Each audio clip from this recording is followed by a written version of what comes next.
Sa tulong ng isang concerned citizen, isang umano'y hold-upper arestado sa Pasay City. Suspect ikinanta din ang umano'y nag-recruit sa kanya sa pang-hold up. Si Vel Custodio sa sentro ng balita. Huli sa Oplan Galugad ang robbery suspect na si alias Romeo sa Pasay City. Nalambat siya matapos timbrihan ng isang concerned citizen ang mga rumurondang pulis. Nang kapkapan, nahuli sa suspect ang isang kalibre 38 na revolver na naglalaman ng 6 na bala. Kasama sa nakumpiska ang bag na naglalaman ng 3 company IDs, debit card, itim na wallet at perang nagkakahalaga ng mahigit 1,000 piso. Meron sa loob ng mga company IDs na hindi nakapangalan sa kanya.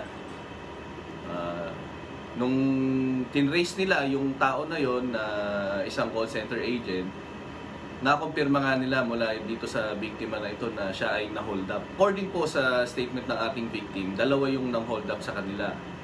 Itong si nahuling suspect na si alias Romeo at yung isang kasalukuyang pang hinahanap ng ating mga pulis na si alias Jamil.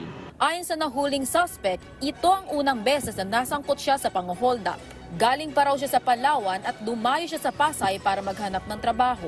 Pero bigo siyang makahanap ng hanap buhay kaya kumapit siya sa patalim.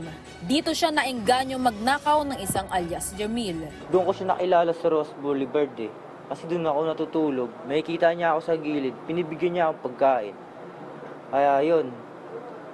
Parang nabaitan na ako sa kanya. Tapos nung inalok niya ako nung ganun, di na ako nagdalawang isip na sumama. Itinanggi ni alias Romeo na siya ang nagmamay-ari ng baril. Inilagay lang daw ng itinuturo niyang recruiter ang baril sa loob ng bag. Palaisipan sa suspect kung nasaan nagtatago si alias Jamil. Wala na po eh. Kasi sa tuwing dadaan siya doon, bibigyan niya na ako ng pagkain, tapos tatambay lang siya konti, kakausapin niya ako, tapos mamaya kakalis na siya, mag-i-bike na ulit siya. Bukod sa pagnanakaw, napaamin din ng suspect na minsan na siyang gumamit ng iligal na droga. Patong-patong na kaso ang kanyang kakaharapin. Vel Custodio, para sa Pambansang TV sa Bagong Pilipinas.